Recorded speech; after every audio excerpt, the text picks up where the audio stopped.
Thank you. We're going to start tonight with our president welcoming everyone. So, Mr. Mills, take it away. Okay, thank you very much, Safaya. I want to say special good evening to everyone that is here. I think it is a pleasure that we can have this important training session on complaints handling and advocacy. As the president of the Dominica Consumer Protection Association, I am very thrilled to see that we have people who are interested and dedicated on this Zoom at this time. Tonight's training has been brought to life by a new group that we have, ICAN group, which was born out of a passionate effort of consumer advocates across the region. This initiative exemplifies the kind of collaboration and support that is desperately needed across our region. It is very essential for empowering our communities and enhancing our collective understanding of consumer rights. I really want to extend my heartfelt gratitude to this group, the CAN group, for organizing and facilitating tonight's session, really. Your commitment to education and advocacy, this is really and truly commendable. As we set out this learning journey together, I am really excited about the knowledge and skills we will gain. I'm also hopeful that we'll see many more training sessions like this one that we are planning tonight to enable us to really create a stronger and more informed consumer community across the region. This is really, really needed. So I just want to thank you all for being here, and those who will come, who will meet the session in ongoing. I hope that you'll be able to grasp and be available on the next thing. So let us make the most out of this very valuable opportunity. And Safaya, let us just make it work. Thank you for those who are here, and let us just let it work. Thank you. Thank you, Mr. Mills. So good evening once again, everyone, and a warm welcome to the Complaints Handling and Advocacy Clinic. I am Safaya Carrington, your moderator for tonight's session. So let's warm up our minds and our social skills with a quick icebreaker. Okay, a quick question for you.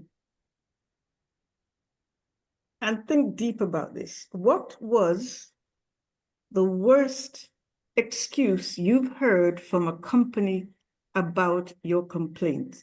Well, for me, I think it was with Wasco. Their response to cutting me off and having no water was that I had to pay the standing charge of $25 because that was part of the contract.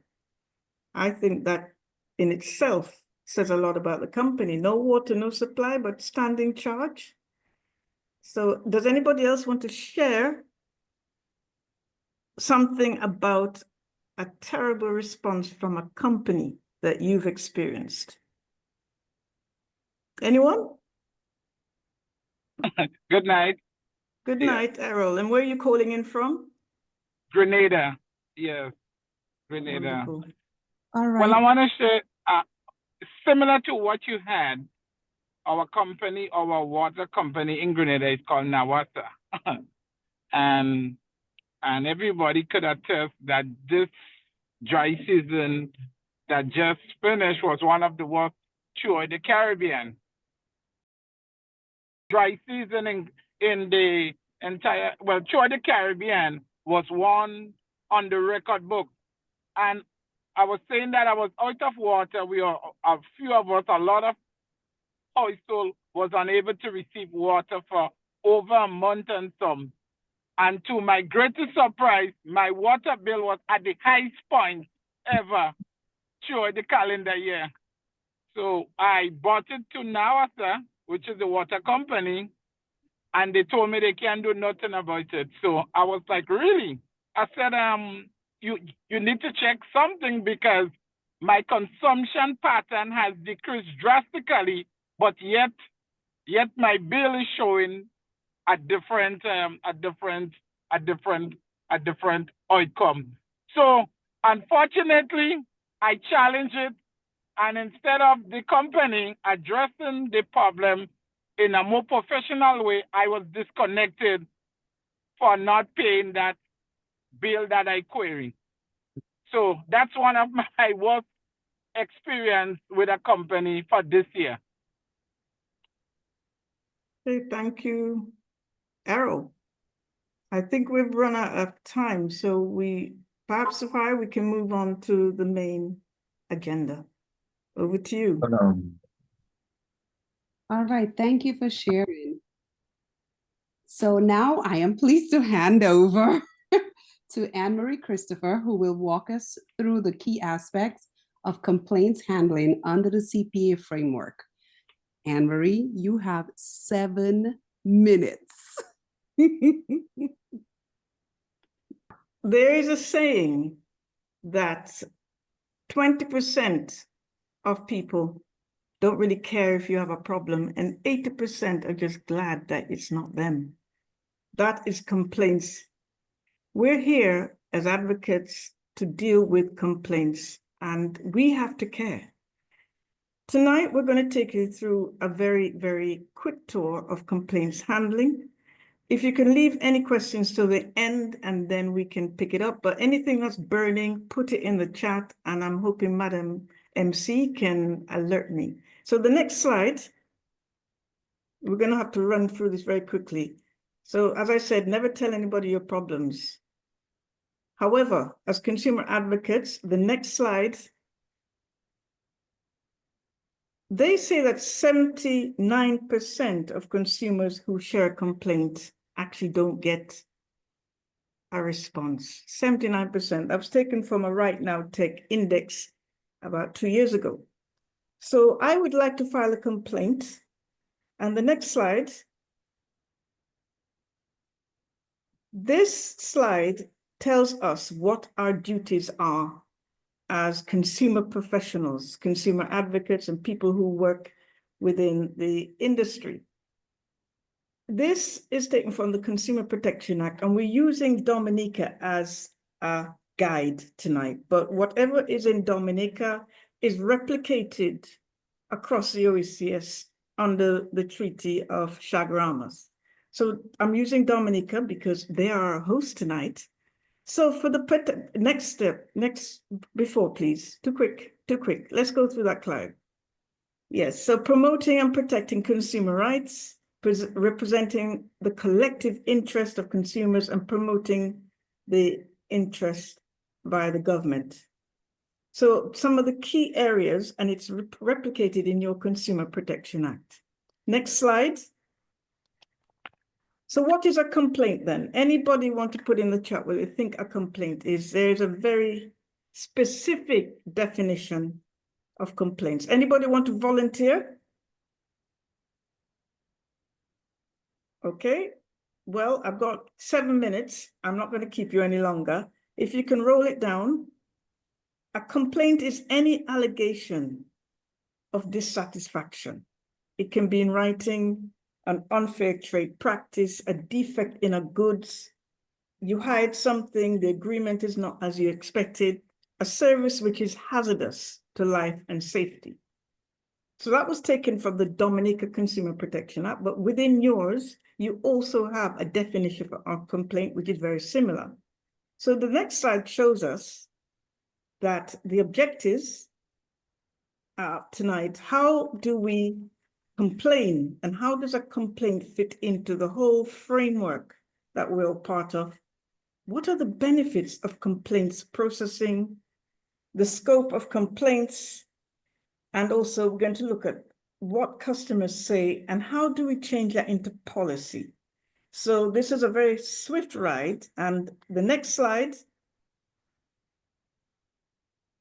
Swellen, you're going to get me sacked. Next slide. I'm on a time warp. Overview of the complaints regime. And slide number 8 will show us all the things that we need to care about as consumer advocates, whether you work for government or you're part of a consumer association. In the middle, effective complaints protection is a multitude of things. we start off with adequate consumer law. Half of our jurisdictions have not even implemented the Consumer Protection Act.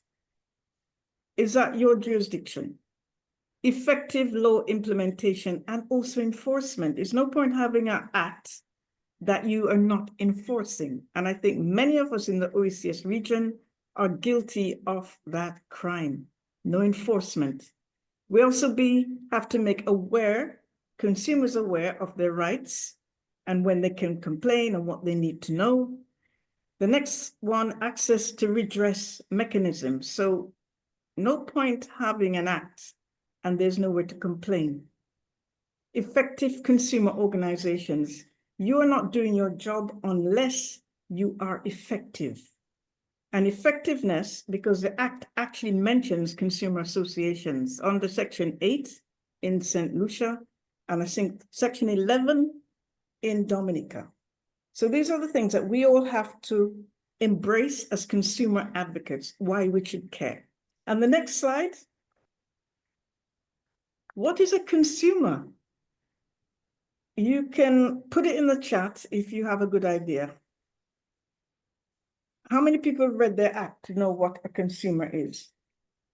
A consumer is somebody who buys and sells, buys goods under an agreement. So there must be an agreement of sale. A consumer in different countries means different things, slightly. For example, in Dominica, you cannot be self-employed. So those people at the market who are selling their bottled drinks, they're not considered consumers. But I believe Jamaica and a couple of other countries in the Western Hemisphere, like England, they actually include self-employed people. So there's a little bit of scope there as to what is a consumer. But as a consumer advocate, you must read your Consumer Act to understand who you're there for and who you can help. The next slide. Goods and services, again, there's a definition under your act. I'm not going to read it because it'll take too long, but I encourage you to read your Consumer Protection Act to know what a good and service is. And it includes a lot of different areas: finance, insurance, entertainment, amusement, a whole scope, which will be listed in your act. So as consumer advocates, you must know what a good and service is. The next slide. I'm using Dominica as an example, but this gives a sphere of all the things a consumer advocate, whether you're working for the government or you're working in an association, need to be aware of. Because when you get a problem, you have to know under which bit your complaint lies. Is it unfair terms, something to do with consumer rights, duties of the supplier, unfair trade, customer safety, recalling of goods, product liability, distance selling, because there's a lot of selling going on the internet. So we need to be sure as consumer advocates, we know where in the act this complaint lies and where the redress lies. On the next slide, this is an example of St. Lucia, but Dominica, no, this is Dominica, but St. Lucia is extremely similar. We have a Consumer Protection Association full of consumers and people who are fighting for the rights. And they're the ones that feed up complaints or can feed complaints into the system. Under Section 8 of our Consumer Protection Act, the Consumer Association has a mandate to feed complaints into the system. On the left side, we have a Consumer Affairs Unit. In St. Lucia is a Consumer Affairs Department that will then investigate the complaint and see if they can help to resolve it. They're there to, like the police, they investigate and come up with a finding. It then goes through to a consumer unit in Dominica. In St. Lucia, it would be a consumer council. And these people are the ones that will then look to see if there is a need to escalate or if it can be resolved, or we're going to use mediation. So the consumer council, consumer unit are the ones that deal with decisions on the complaint. Above that is a consumer tribunal. If things cannot be resolved by ADR, then the consumer tribunal which has to have a lawyer presiding over it, is the next stage. Now, the challenge in our OECS is that we have the structure, but we're not actually doing anything at the consumer tribunal level. And that also goes for St. Lucia, where we have it in statute we've appointed, but there's no cases. And the ultimate regime is consumer court, the commercial court, which appeals can go. On the left side, on the right side, we have the traditional route. So you can still go to the CPA regime on the left, but you can also do the same thing through the magistrates court and the high court. There's nothing to stop you doing both at the moment. The next slide. This is a little bit busy, but it just goes into a little more detail of what these places actually do. Part one, the Consumer Affairs Department, they test purchases, they inspect the goods, they inspect the premises, they take a sample of goods, and they request documents, and they make a report to the council. This happens in Dominica as well. The Consumer Council, they can dismiss a complaint or recommend that it's dismissed for being frivolous. They all can recommend alternate dispute resolution, mediation. They can request another investigation, and they can impose penalty notices. And we'll look at that in a little while. I refer the matter upwards to the Consumer Tribunal, which is like a court. Similar type of feel. And they can bind agreements. I know I'm running out of time, so if I can move on swiftly, I know that I'm just in my threads now. Next slide. Penalties. We talked about penalties. This is statutory penalties that not many people know exist under the consumer regime. So just to summarize, on the right, if you fail to observe consumer rights, it's an automatic penalty of $750 through the magistrates court, or it can happen in the Consumer Council, Consumer Tribunal. Unfair trade practices is $1,000 for businesses, automatic. And there are many other non-compliance with recalling goods, amongst many others. So that is something that not many people know exists under the consumer regime. If I can turn to the next slide. Right, these are options of the tribunal. It is just as powerful as a court. Yes, it is. It can make an order to return goods, defective goods, make you replace. There is a whole realm of things which I won't go into.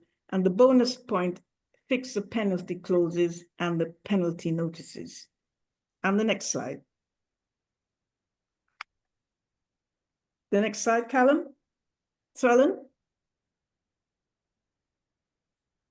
Complaints. Next. Wait, Yes.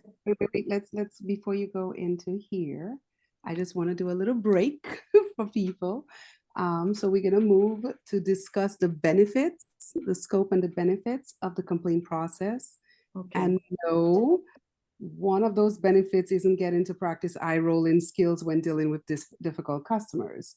So Okay. Anthony's going to continue and we'll explore the benefits of an effective. Okay, I just need another 2 minutes to finish off because this is stuff that they're probably not going to be getting on a daily basis. So can you just move on quickly for me, please? Swellen, can you move on quickly because I'm literally on a time limit. Complaints, again, Section 11, a Dominican association can refer cases upwards. We have the same in St. Lucia, Section 18, St. Lucia. Next slide. Next slide. The complaints process. This is very, very important. If you go back to the complaints process, please. There are 5 steps. The customer complaint comes in. You need to be able to record it. And we're guilty of that. We don't have a paper or any system. Analyzing the complaint.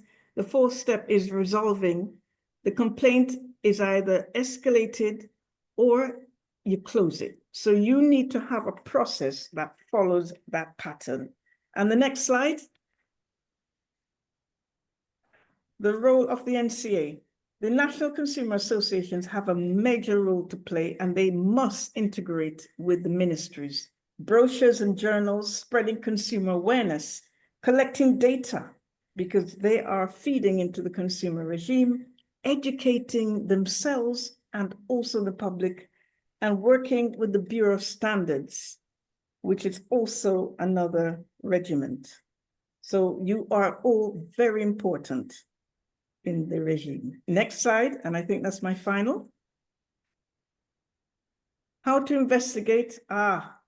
Right. There's a lot of stuff that I wanted to go into, but we may have to bring that back because of time. Gathering information, investigating databases. It's very important that you have a database reporting, considering alternative dispute resolution, and also you must get consumer feedback about how well you're doing. Next slide.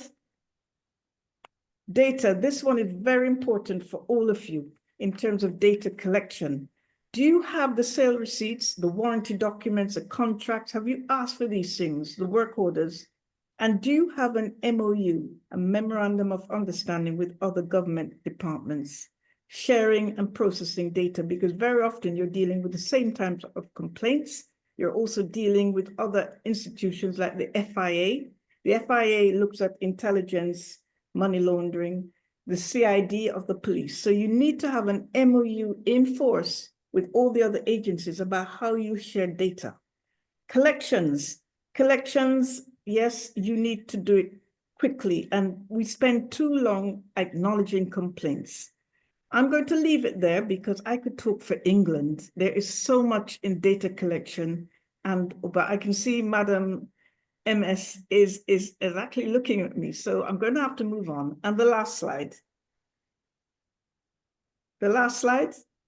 Okay, complaints protocol, simple, speedy, fair, outcome, confidential, and informative. That says it all in terms of what you're here to do, whether you work for a government department or you work for an association. And I think that covers my input. And the last slide. Swellen, is there any more? Thank you. And over to you, Madam MC. Thank you again, Anne-Marie. Now I'm delighted to introduce our guest speaker, Mr. Michael Diamond, an attorney at law and president of Consumer Intervention of Jamaica. Mr. Diamond is a passionate advocate for consumer rights with over 25 years of legal experience. A Yale Law School graduate, he has served on numerous boards and commissions, including CARICOM Review Commission. With his extensive background in consumer protection, food safety, and financial inclusion, Mr. Diamond brings invaluable insight to our discussion today. Please join me in welcoming Mr. Michael Diamond, addressing consumer feedback and policy making. Okay, you may be having a few technical issues. What we do as consumer advocates is very important because we're also persuading, we're also putting pressure, not on also the authorities, institutions, and other powerful actors in the sphere. Advocacy embraces a lot of different influences, and we're going to look at some of the people that we must be trying to influence. Next slide. So what is advocacy?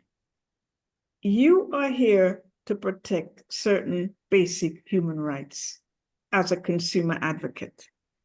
How do we advocate? Because we're there to protect the rights of information, the rights to choose a supplier, the right to a fair hearing if you have a complaint, the right to redress, to get some compensation, and the right to be educated.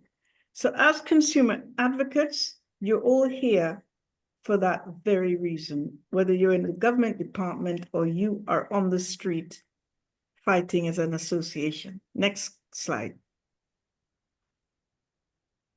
The objectives then of this session is what is consumer advocacy? We've just gone through it. How we can advocate, campaigns, planning, how you design a strategy, the channels of influence that you must be able to reach out to, and where are we going from here? On the next slide, this is consumer advocacy in a nutshell. At the heart of it is that you're representing the consumer. You're collecting data, which we talked on in complaints handling. You're assessing the current situation within any problem. And you must engage all stakeholders, 360-degree involvement, whether it's the ministers or the NCA or the standards. That is one of your roles. You must also be willing to propose solutions. When you get your complaints in, what is the end result for the consumer? So that is consumer advocacy in a nutshell. Do you have the qualities to be an advocate? Well, you all join an association and you're all working in a complaints department. Do you have the qualities? So I would love to see some love hearts every time I shout democracy. Anybody, or just tell me, yes, it works for you. You must have a sense of democracy. Anybody here who does not have a sense of democracy? You must just give me a sign, give me a love. Yes, I have a sense of democracy. Okay, well, we're not doing very good as advocates if nobody oh, wow, Elroy, thank you very much. Thanks for that love. Consciousness about humans. Anybody want to go there? Willing to struggle, because it ain't going to be easy, you advocating for the rights of consumers. Thank you, Mr. Clevel. Credibility. Are you credible as an advocate? Do people take you seriously? Anybody? Right. Ability to bring people together across different sectors, classes, races, ethnicities. Anybody is good at leadership and bringing people together, whether it's a business or a consumer or a ministry and the association. Sapphire, you're going for it. You're good on everything. And you must be a good leader. Even if you're not the president or the director, you must have those leadership skills to assist consumers. Alliances and friendship. This is an industry you do not make enemies. National, and you must have the popular vote. So if you've got all these things, you are definitely advocacy material. Designing an advocacy strategy. Because of the shortness of time, I'm going to have to share the slides with you. There's plenty of stuff here, but we'll just briefly identify some key points. It's about analyzing the problem. What is a problem that you're trying to solve? Is it the fact that there are bank charges, etc.? You must have a mission statement about that problem, try and find out what the cause, and prioritize, because you cannot deal with everything in a day. There's only so much that an advocate or department can do, correct? Would you agree? So it's about prioritizing. On the next slide, Madam, yeah, on the next slide. Hello, Michael. I'm just finishing off and then we're going to hand over. You need to formulate a proposal. We take questions and answers at the end. Consider solutions to the problem. Express what needs to be accomplished. Stage 3 of strategies is analyze the decision-making space. And that's something that I'm going to invite Michael later on to talk about, how we know who the decision makers are and how we make the most of it. So that's to come. And the next slide. Formulate the proposal. What is it that we're going to do? When we're going to do it? Who in the department or in the association is going to do? Identify the key actors, whether it be a bank, a supermarket, and in your department as well. Do a SWOT analysis. If I can ask you to move, Mr. Clevel. What are this? If I can ask you to move, can you? Thank you very much. Do a SWOT analysis, the strengths and weaknesses of your group. What opportunities and threats in the political arena that you have to deal with. The strengths and weaknesses, opportunities, etc. And the next slide, Mr. Zoomaster. Analyzing the decision, how do we advocate, design strategies? We've covered that in a little more detail, but here I give a breakdown of some of the things in strategic management. Remember, your organization is like a business. You have to treat it like a business and you have to strategize. So I've given some tips there. Brenda, if I can ask you to move, please. And the next slide. Develop an activity plan. How many of you actually have a calendar of activities? What must be done to carry the next strategy? Group plans, decide how you're going to organize, how you're going to work yourself, a table of activities. If an association or a department doesn't have a plan for a year, that is a problem. No plan, no action. Carry out continuous evaluations on yourself. Do not be afraid to get feedback from others, including your customers. What has not been achieved, what you plan to achieve, make sure the group sets aside time and space to ongoing evaluation of how well you're doing. And finally, next slide, please. Channels of influence. We did touch on that. And I hand over to my good friend, Michael.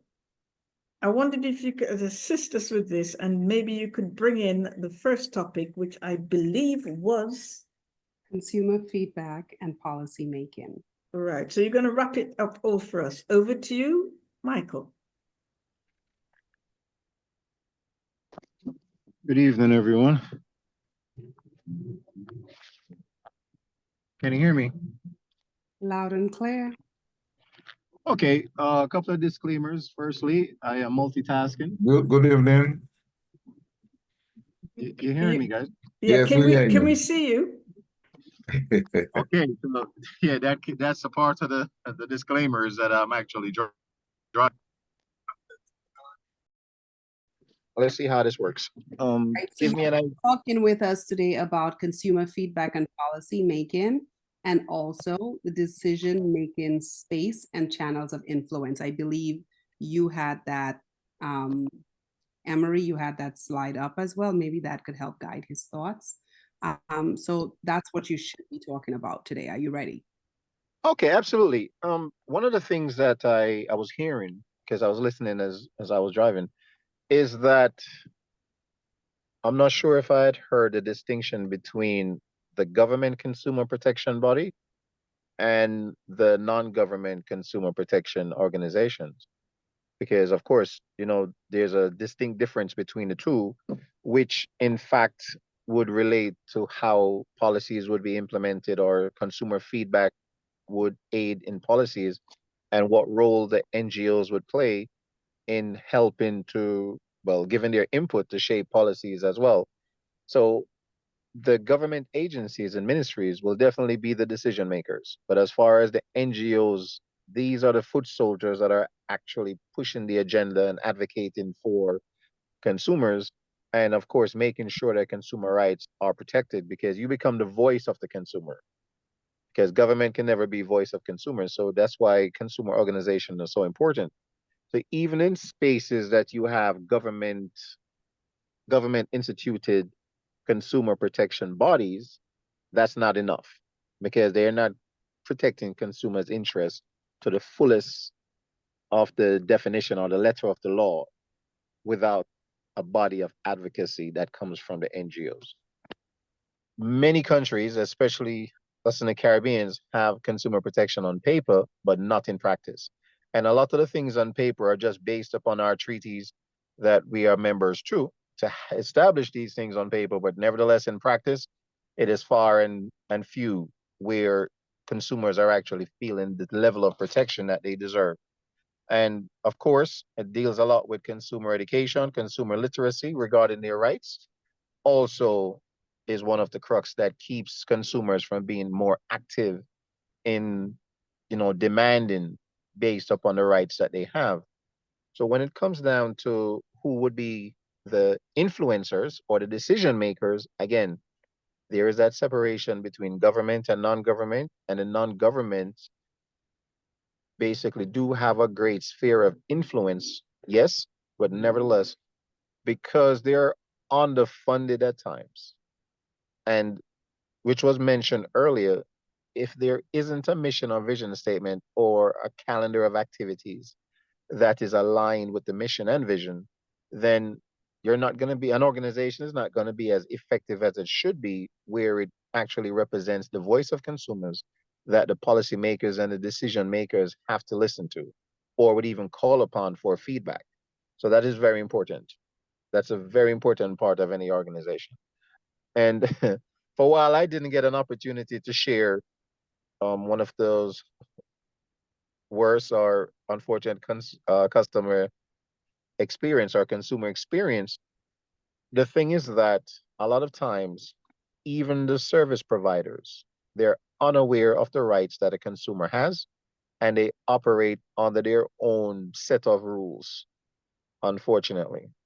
So that is also an issue where the consumer is ignorant of the rights, and also the provider merchant is also ignorant of what those rights are, and they set their own rules, which oftentimes is in contrary to what the national law is regarding consumers. So again, that's pretty much, I'm not seeing the alignment here to Okay. help me. Do you want me to, okay, I'm sorry, Swellen, do you mind sharing the slide? You had it on before that says channels of influence, so Michael could see that and probably reference that. Would that help? It could. As a matter of fact, just to share an experience, a few years ago, another advocacy body, which basically they do more in regards to health, and they wanted to get an idea, a general consensus of what are consumer organizations within the region that advocate on behalf of consumers. And I must tell you that it was a very poor showing of the organizations. Information was very unavailable for the most part, and there wasn't any networking between the different jurisdictions as far as, you know, what would be best practices, etc. So that is an issue that hasn't improved as time has gone by, hasn't improved. So one of the things that came out of it is that it is better to have a network, even though it's a non-government organization. It's important to have that network with other NGOs, and also with that umbrella organization, which is Consumers International, that they also have a far-reaching influence when it comes down to policies as well.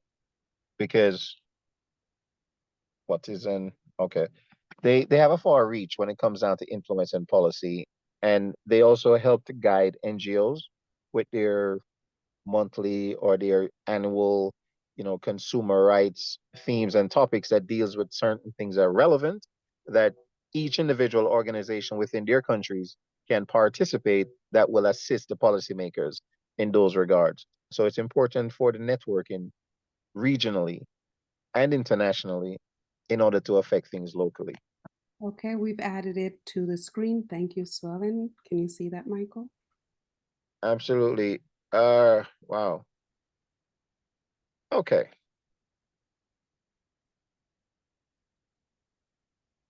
Do we accurately? Okay.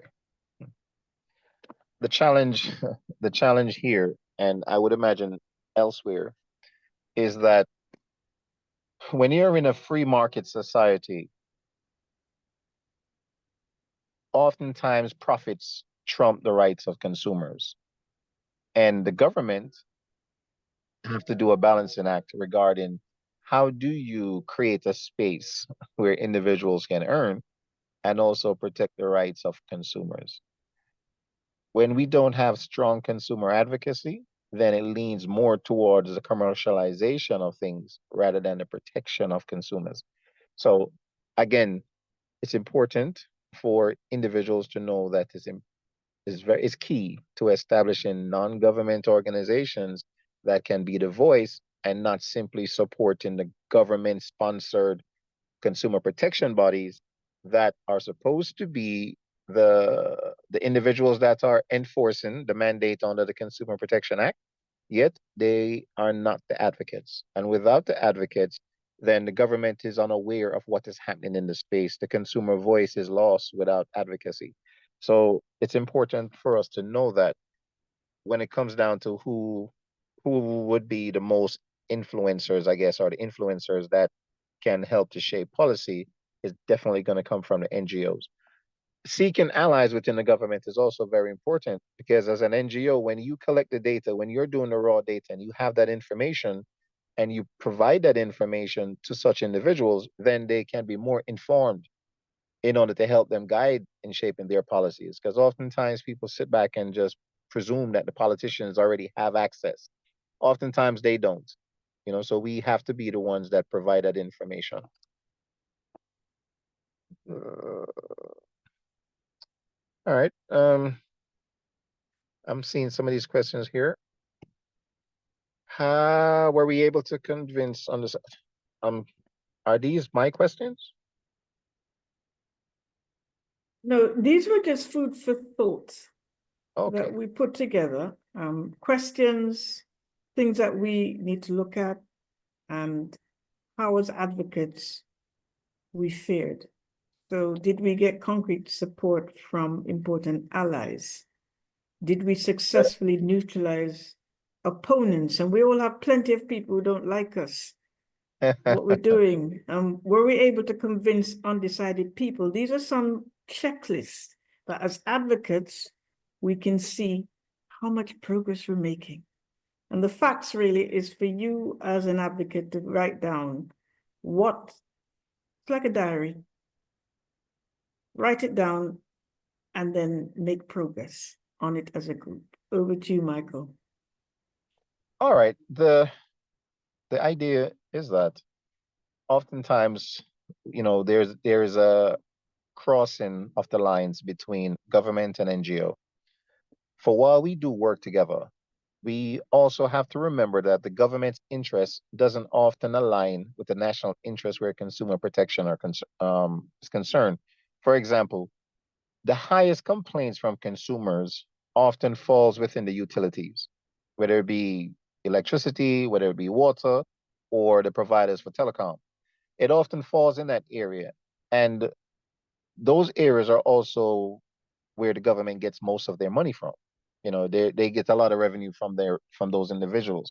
So protecting the consumer isn't always first on the agenda. And that is a frustrating thing that occurs. So balancing that in order to, you know, we will get allies, etc.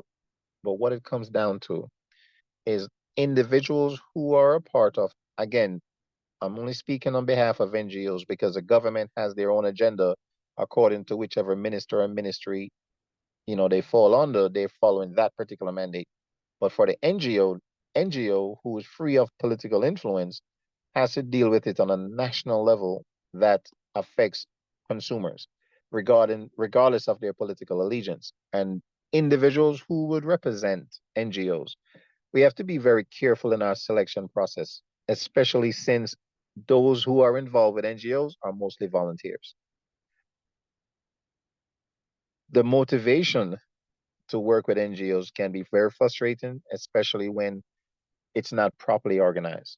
So that's another thing. It has to be properly organized. There really has to be an agenda, and it has to be free from political influences in order for us to be able to be effective.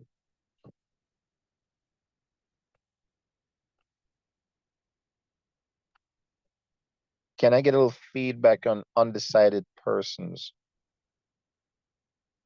What were we referring to here?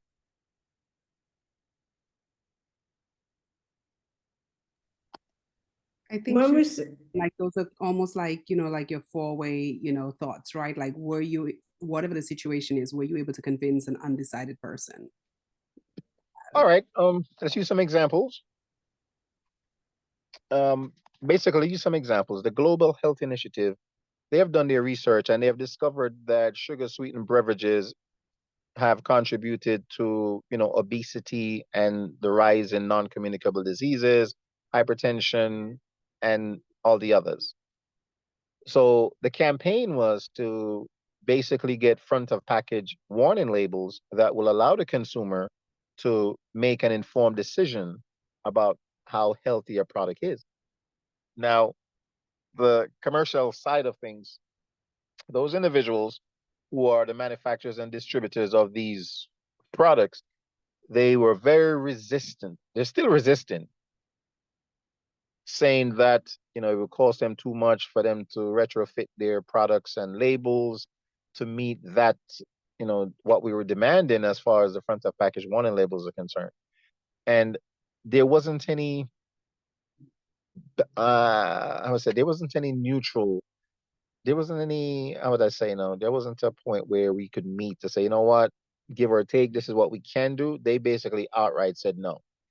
Even though the data was showing, the increase in hypertension, diabetes, etc., the deaths associated with non-communicable diseases and the high cost of treating these chronic illnesses that are caused by that, they still were very resistant to that. And they have the type of funding that will allow their marketing campaign, their public relations department to show this real glossy, you know, how superior their products might be, etc. But nevertheless, for NGOs that oftentimes have to depend on the support from donations and other grants, don't have the level of funding that will allow us to compete. So we have to be more creative in our executions. So getting individuals to move from a stance to or be undecided of who they want to support, getting individuals to come over to us took some creative marketing. And we did get some individuals who basically took a pause and began reading labels of products and learning how to read the nutritional labels that are on the back of products where most individuals truly don't even understand. So it came from, a consistent consumer education campaign that was in unison with other advocate networks, across the region and internationally in order for us to meet that objective. So being able to do that is one way that we were able to get individuals who were undecided to then recognize the importance of, moving forward where what we consume is truly what's going to be affecting our health. All right. Well, thank you, Michael. I think you've done us well. Thank you for sharing your information and some good examples. All right, folks. It's time for some real world scenarios. Remember, in these case studies, the customer is always right, except when they can be hilariously wrong. Let's see how to handle both with grace. Let's hear from Mr. Elroy Pascal and me on two real-world scenarios involving unexpected bank charges and travel booking disaster. I will begin and then over to Elroy. All right. The first scenario we're diving into is one that many of us can relate to: unexpected bank charges and mysteriously disappearing money. Meet Sarah, a 35-year-old office worker facing a troubling situation that leads her down a path of frustration and uncertainty. The dilemma. So that's our background. One morning, Sarah logs into her online banking and is stunned to see an unexplained $100 charge. As she digs deeper, she realizes that $500 has vanished from her account without any explanation. With her heart racing, she reaches for her phone and contacts her bank's customer service. Reluctantly, she speaks to a representative who casually brushes off her concerns, saying, "Oh, that's just a routine fee, no need to worry." Now, there are several key issues, so let's break down the critical issues that Sarah is grappling with. I'm highlighting three. One, an unexplained $100 charge that leaves her feeling puzzled. Two, a staggering $500 missing from her account with no clarity. And three, an unhelpful customer service response that compounds her frustration. So I want you to enter your answer choices in the chat, okay? So your choices. We're gonna put ourselves in Sarah's shoes. What should she do next? Here are your possible outcomes. A, accept the bank's explanation and move on, shrugging off the loss. B, file a formal complaint with the bank's complaints department, holding them accountable. C, close her account and switch to a different bank, seeking greener pastures. Or D, escalate the issue to a financial ombudsman or regulatory body for more authority. So do you think A, B, C, or D? Drop your answer in the chat now. Or it could be a combination. What do you think?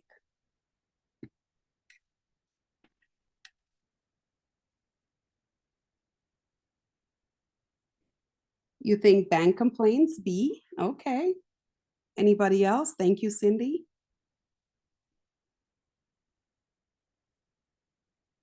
All right. In navigating the challenges Sarah faces, it's important to recognize that being proactive and strategic can make all the difference. By combining formal complaints with escalation to higher authorities, Sarah can effectively advocate for her rights and ensure her voice is heard.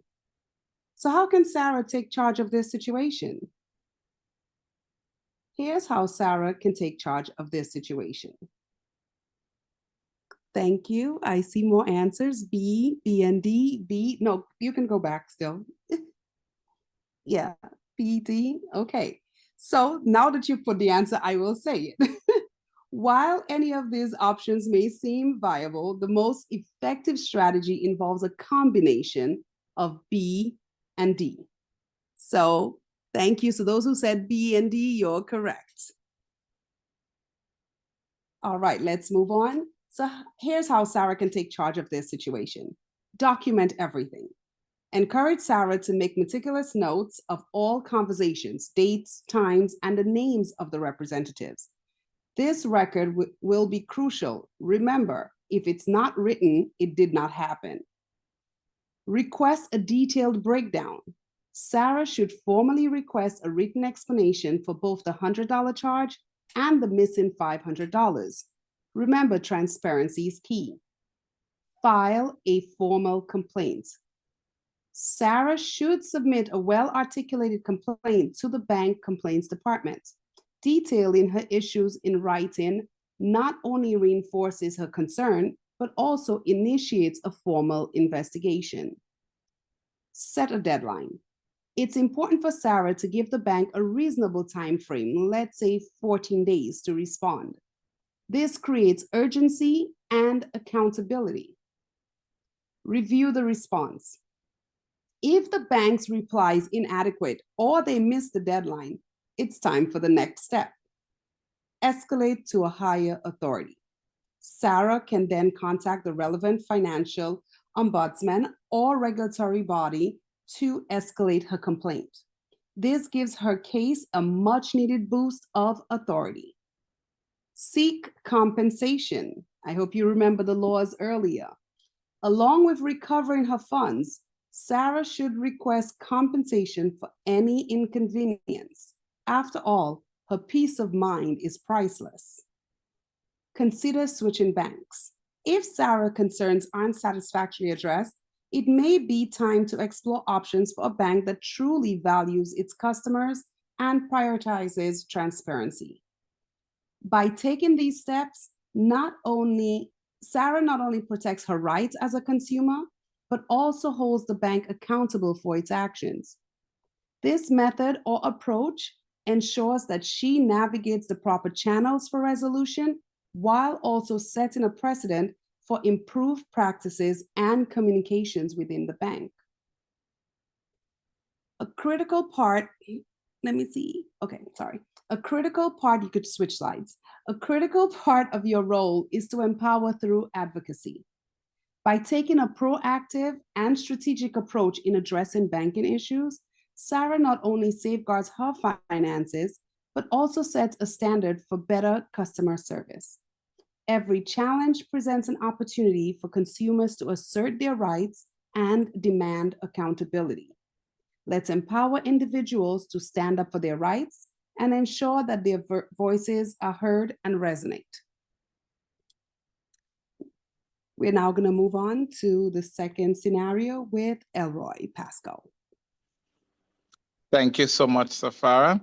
Good night again to all. And my second slide have to do with traveling booking disaster. That's one of a situation no one wants to be caught into. Traveling nightmare, no booking at the hotel. Right, so we're going to study the details. Picture this. You just traveled to a breathtaking foreign country.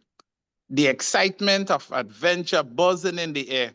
After months of planning and anticipation, you head to your hotel only to be met with the crushing word, sorry, no room available. You're stranded at the front desk, exhausted and frustrated. A traveler's worst nightmare. Here is the dilemma. Our consumer, let us call her Jane, is traveling overseas. She booked her stay through a reputable traveling agent. Upon arrival, then her dream vacation is sitting on the brink of disaster. What should she do next? So here are 3 critical issues presented in the traveler's nightmare. No booking at the hotel scenario. 1, lack of booking confirmation. Jane arrives at the hotel to find that there is no record of a reservation. This not only disturbs her traveling plans, but also raises concern about her reliability of her travel agents and the booking process. Number 2, inconvenience and stress. The situation leaves Jane feeling stranded, exhausted, and frustrated. The emotional toll of dealing with a travel disaster can significantly affect her overall vacation experience and well-being. Number 3, consumer service deficiency. The hotel inability to accommodate Jane and the overall lack of assistance in resolving the issue highlight a breakdown in consumer service. It raises questions about the hotel protocol of handling booking errors and the responsiveness of the travel agent in finding a solution. These fundamental issues underscore the complexity involving in traveling arrangement and the importance of effective communication and advocacy in resolving problems. So again, as was presented to you, what will Jane do next to salvage her vacation and regain control of her traveling plan? Faced with a frustrating booking error and no immediate option, she can choose to take different paths. Here are her potential options. And then again, I want us to look at it. I will ask you to choose in a short while some of our paths. Number 1A, tell Jane to sleep under the stars and just start planning a new vacation. What a way to embrace. B, immediately contact the traveling agent, demanding a resolution and insisting on a hotel room. Don't forget, compensation is essential for her inconvenience. C, suggest that Jane book a flight home because dealing with hotel isn't what the hustle. Who needs a vacation, right? And D, advise Jane to check out Airbud because they are always cheaper anyway. It is a simple solution, but is it really that easy? So I want us, based on the option, what is on your screen, I want us to select which is Jane's pathway, the most suitable pathway for Jane to take in her own dilemma, right? We can place the answer again in the chat.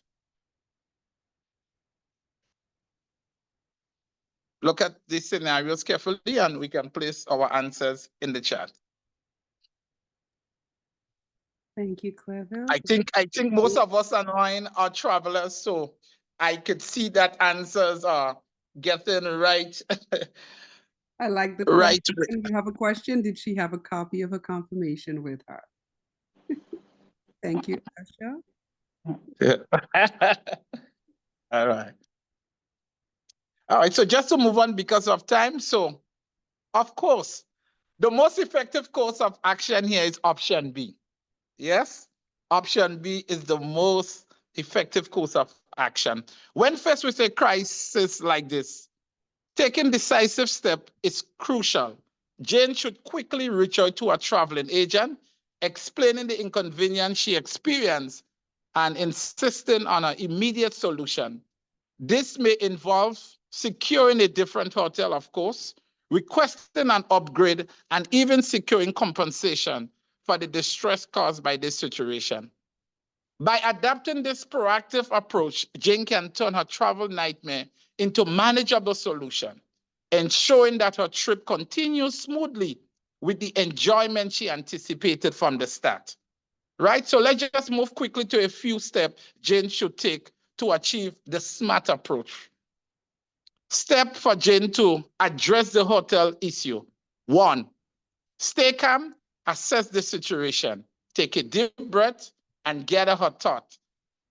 Assess the situation and confirm that the hotel has no record of a booking.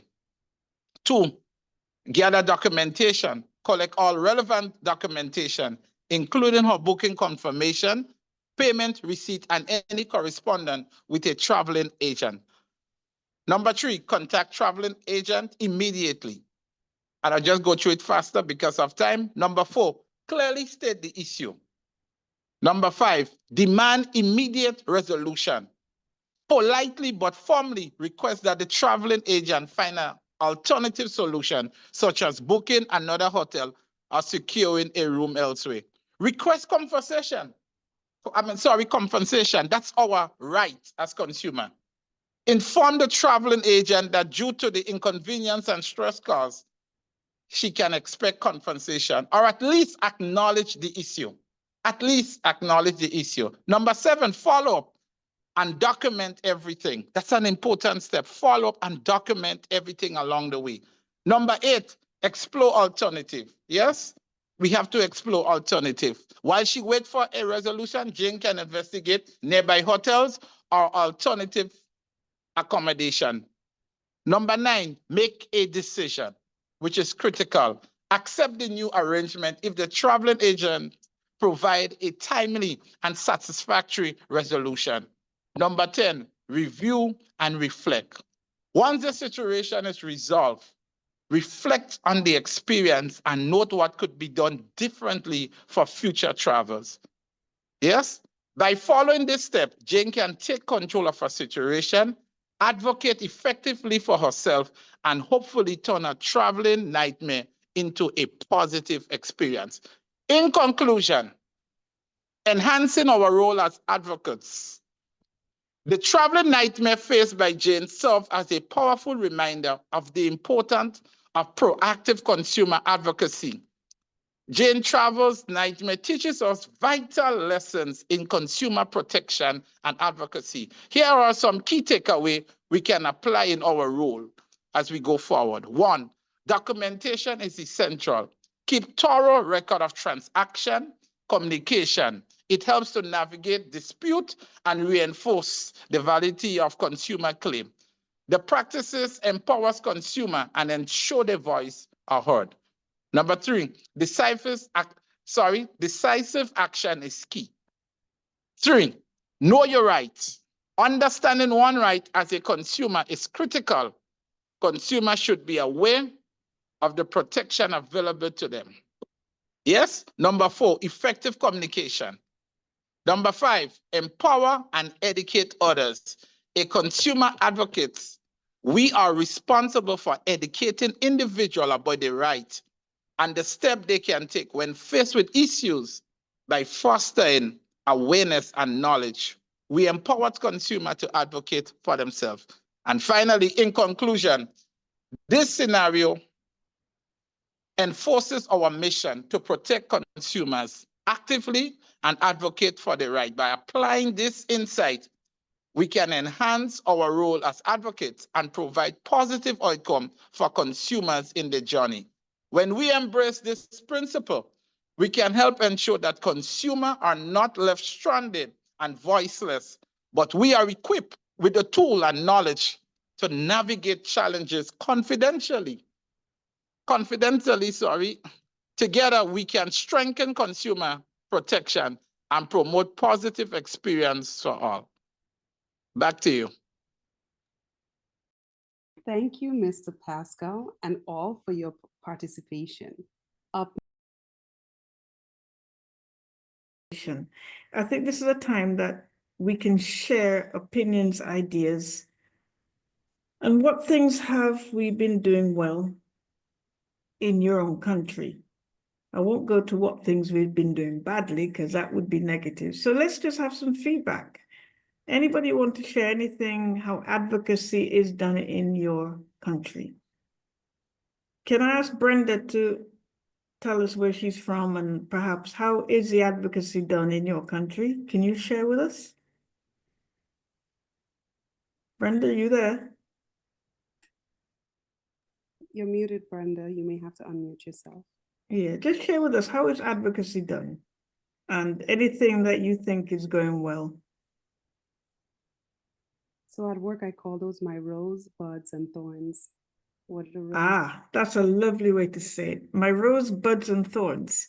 Okay, looks like Brenda's gone off for coffee. Is there anybody else here from St. Lucia who wants to share how advocacy is done in their country? Any highlights? Anything that they want to share?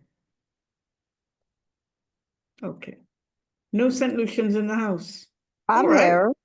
Hello. Okay. Hi. And you Hi. are I'm Cindy Emmanuel McLean, Secretary of the NCA. I don't necessarily have a comment on how advocacy is done. What I do have a comment on is what I see as the absence of advocacy on a whole in St. Lucia, not in particular the NCA, because I think there is a lot of focus on complaints and in individual cases as compared to the bigger rocks, which I think should be what advocacy is about. I think advocacy should be about moving big rocks instead of dealing with the pebbles, which are individual issues. So somebody's water got cut off or somebody's phone bill got exaggerated. These are important, yes, but the bigger issue is how does how is water billing done, for example, and does the association look at itself as being responsible for advocating for change that is to the benefit of all of the consumers? That's excellent observations. We go for the small pebbles, but not the big stones. And I fully concur with that. Elroy, you had something to add from Grenada?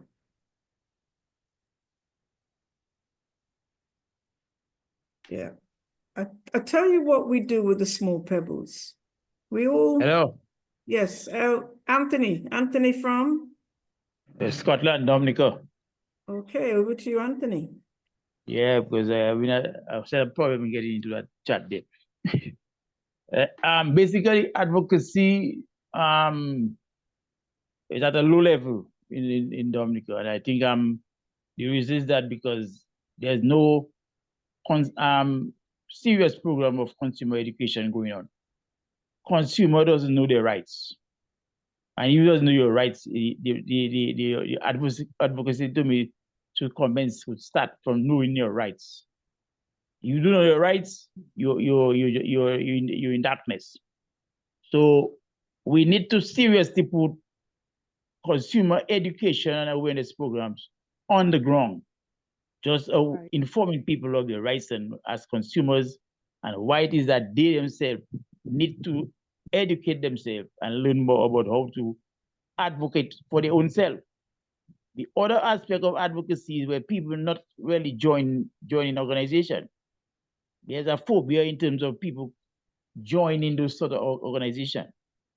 And that itself doesn't augur well for development of a country. So I think one of the fundamental points that we need to hammer home there is the importance of education, educating consumers from the time they are baby till they become adults. So you come from your primary school, your secondary school, your colleges, preschool level, and then let's see what happens when they become adults. They will be more inclined to take action. Thank you, Anthony. Yes, what we're hearing there is about education. You remember some of those fundamental rights we spoke about? Yes, education and the phobia of joining groups. That's something that is prevalent across the OECS. And I also heard about the small pebbles and not the big rocks. Right. Yes? One thing I'd like to add that I think consumer advocates need to focus on as well within the region is legislative efforts, right? So yes, we need to do it through education. That is key. I also think it's equally important for legislative efforts, right? The whole idea is to improve consumer protections. So. Yes, and only Grenada and St. Lucia have actually implemented the Consumer Protection Act, and even then they still don't have tribunals. So there's still somewhere to go. All right, any back off what Anthony said too, the public awareness campaigns. I think those things are important to run workshops. Like he said, get those boots on the ground, right? You have to run workshops, seminars, kind of like what we're doing now, right? So hopefully the idea is that, you know, within every group, they go out and organize, you know, workshops and so forth to educate the people, because that's how they're going to know whether you're discussing financial literacy, you know, identity theft prevention, or how to file complaints against even a business. Some people don't even know how to do the basics. And I think that's what organizations such as the Dominica Consumer Protection, all this stuff, that's what they're there to do. You know, yeah, but at this point, you have a to question on the, yeah, I was saying a question on the legislative aspect, because I think that's another critical area. Because if you don't have a legislation, you can't really stand up nowhere in the court and really defend yourself properly. And Dominica has the experience where we went through this Consumer Act for like from 2010 or 2012 around there, and go through all the stages of it several times. I helped the government had a number of discussion on it and thing. And then somehow in 2018, the government just handed, like, let it loose like a potato, a hot potato that they're afraid of. So up to now, it is still there as a bill.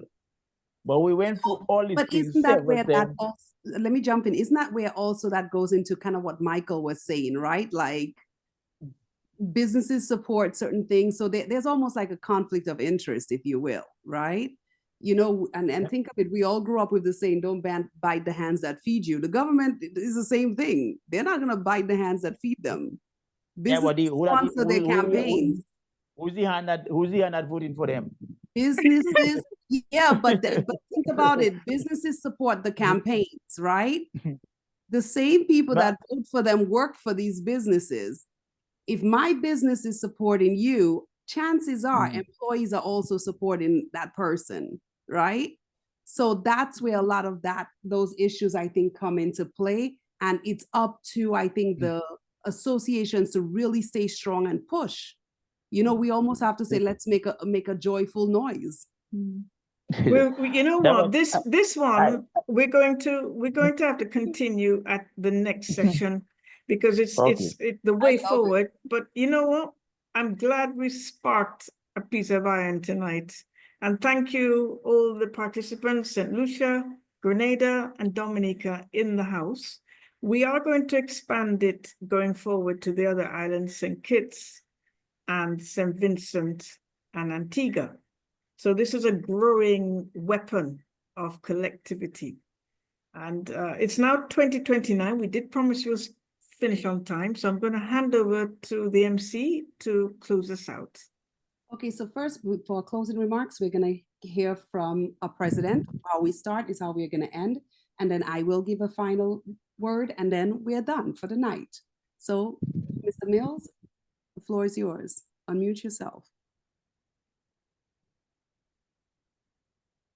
Okay, sorry.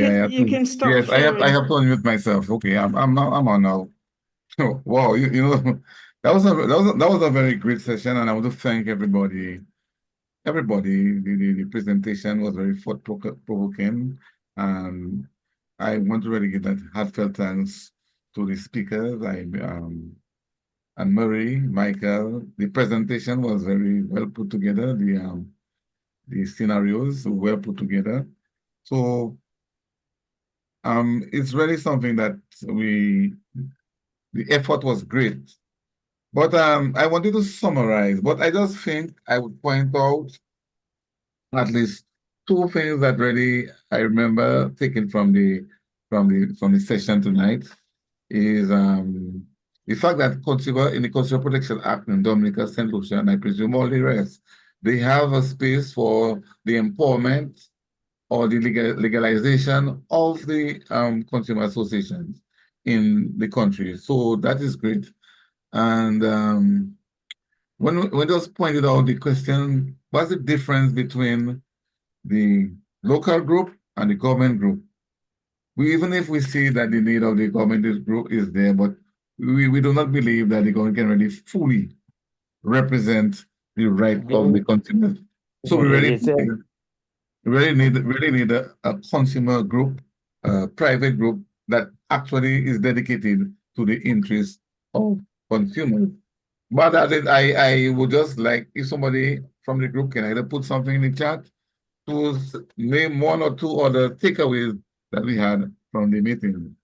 So we can put that in the chat so that we can have it, because I ain't bringing out the takeaway. Those of you who are here bringing it out will also make sure that we have a better understanding of what we discuss. So thanks to Anne-Marie and all the other presenters. And the important thing, the next step is ready. What we have to consider is what and how are we going to implement the things that we learned tonight, and how are we going to take it to really transform our complaint handling process and advocacy efforts. Because I think that was the object of the meeting. How are we going to really enhance that? So let us think of ways and means that we can use the things that we learn this evening to really make sure that we have a vibrant consumer agents and advocates, personally, people who are really advocates in their own rights. I think that's what I see is the aim of this group here tonight. So let us keep on let us keep it going, and let us look forward for the next activity of this group so that we can really make progress in the field of advocacy in the region. Safaya? Thank you. All right, remember folks, when life gives you complaints, sprinkle a little advocacy magic on them. Have a great evening, and let's turn those complaints into success stories. Have a good night, everyone. Yeah, very good. Great. Blessed night to everyone. Thanks so much for this opportunity. The next meeting is in 2 months' time, and we'll educate and issue the agenda for that meeting. Thank you to everybody, and good night. Good night. If you can close us out, Mr. Zoom Master. Thank you, Swellen. You have been amazing.